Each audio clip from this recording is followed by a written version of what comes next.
많은 독자들이 궁금해했던 베일에 쌓인 난세를 종식시킬 법가라 불린 인물. 한나라의 왕족이지만 서자 출신으로 말을 더듬는 특징을 가진 것으로 널리 알려졌었는데요. 법가의 대가, 그가 쓴 글을 읽게 된 진나라의 왕 영정은 법가로서의 능력에 감탄했고 그를 맞이하기 위해 이신과 함께 새로운 6대 장군 등을 한나라에 외교사절로 보내며 예를 다합니다. 드디어 한비라는 인물이 킹덤 757화에서 처음 등장했는데요. 역사 속에서나 작품에서나 한비는 법치주의를 주장한 그 시대 법가를 집대성한 전국시대의 가장 유명한 철학자였죠. 이사와 더불어 전국시대를 대표하는 법가. 진나라의 이사는 한비를 보며 그가 말만 더듬지 않았다면 전국 칠홍 어느 나라에서든지 위대한 명제상으로 역사의 이름을 새겼을 것이라 해요. 실제로 진나라 최고의 법가 이사조차 학문적으로 한비에게는 닿지 못했다고 합니다. 젊었을 적에는 이사와 함께 초나라에서 성악설을 해석하는 순자 밑에서 법을 배웠으며 순자의 영향을 받은 한비는 사람은 악하다라는 성악설을 전제로 법치주의의 체계를 세웠는데요. 인간은 악하게 태어나기 때문에 강력한 법으로 이를 다스려야 한다고 생각했으며 한비가 남긴 십수만자나 되는 수많은 서적들은 모두 이를 기반으로 작성된 것이었죠.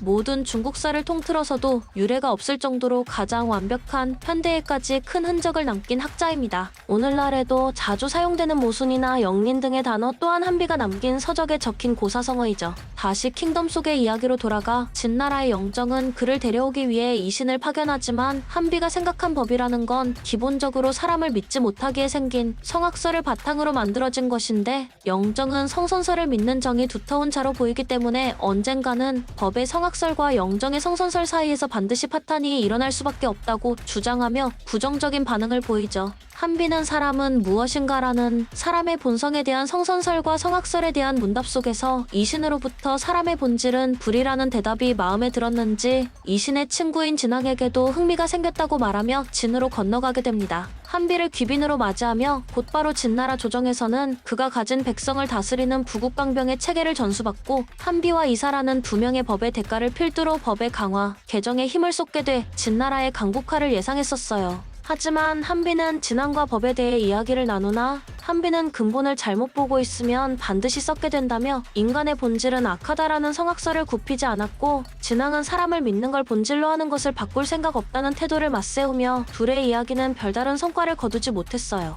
한편 진과 조, 한이 얽힌 첩보전 속에서 간자인 요가의 위험함을 알아본 한비는 이사에게 이를 말하지만 도중에 요가의 음모로 독살당하며 허무하게 생을 마감하게 됩니다. 실제 정사에서도 한비의 죽음의 이유는 불분명하지만 진시황에게 극진한 대우를 받았던 인물이 갑작스런 죽음을 맞이한 이유를 이사나 요가와 같은 권신들의 견제를 받아 옥사했다고 적혀 있습니다. 역사에서 한비가 진나라에서 죽음을 맞이한 후 별다른 이야기는 전해지고 있지 않지만 그가 글로 남긴 서적들은 훗날 새로운 시대를 연 진나라의 법에 큰 영향을 줬을 뿐만 아니라 모든 군주들의 교본이 되었으며 2000년의 세월이 지난 현대에도 연구되어 여러 분야의 지표를 주고 있어요. 여담으로 어렸을 때 진나라의 이사와 함께 순자 밑에서 동문수학했는데요. 순자의 제자들 중에서도 이사는 언변이 뛰어났고 한비를 만나기 전까진 가장 우수한 학생이었죠. 한비는 학문을 전파해야 하는 학자가 말 더듬이라는 큰 단점을 가지고 있었음에도 불구하고 뛰어난 해안을 가지고 있었고 학문에 있어서는 이사는 한비의 발끝에도 미치지 못했다고 합니다. 이사는 그런 한비를 보며 큰 열등감에 시달리는데 이때부터 한비는 법가뿐만 아니라 여러 학문을 두루 섭렵했고 법에 의한 자신만의 부국강병의 논리를 정립했어요. 한비의 유년 시절을 정리하자면 한나라의 왕족이었음에도 불구하고 법에 통달한 대가로서 도가, 육가, 목가, 명가 등의 학파의 사상을 흡수하고 비판하면서 법을 통한 부국강병의 설을 체계화하며 법에 의한 완벽한 통치 방법을 세웠었다고 합니다. 한나라는 전국 칠홍 중에서도 문화가 뒤떨어지고 약소국이었기에 한비는 이를 걱정하며 여러 가지 계책을 한왕에게 간하였으나 전혀 받아들여지지 않았다고 합니다. 역사 속에서도 진시황이 매우 존경했던 인물로도 유명한데 사마천의 사기에 의하면 한비자가 쓴 저서인 고분과 오두를 본 진시황이 크게 감명을 받아 이 사람과 교유한다면 더 바랄 것이 없겠다라고 말했으며 한비는 영정에게 한나라를 공격하지 말고 조나라를 공격해야 하는 이유를 설명했는데 한나라는 이미 진나라의 속국이나 다름없어 한나라를 공격하면 아무도 진나라를 믿지 않아 전국 칠홍 중에서 고립될 것이며 한나라가 멸망하면 조나라는 위기감에 빠져 위나라와 동맹하여 조나라를 공격하기 더욱 힘들어질 것이라고 말하죠. 게다가 조나라를 공격해 위나라와 제나라를 정벌하면 한나라는 자동적으로 항복하게 되니 굳이 공격할 필요가 없다고 전하기도 합니다. 또한 한비는 원래 말 더듬이라 달변가는 아니었지만 논리 정연한 글솜씨를 가졌고 진나라 같은 대국의 요가를 이용하여 뇌물로 타국의 관리를 매수하는 건 법과 사상을 기초로 하는 진나라에겐 맞지 않다고 요가를 욕보였다고 합니다. 영정이 한비를 죽인 요가를 원망해 진상을 밝히고 그를 처벌하려고 했다면 얼마든지 할 수 있었지만 요가의 계획의 실용성을 인지했고 요가를 벌하지 않았습니다.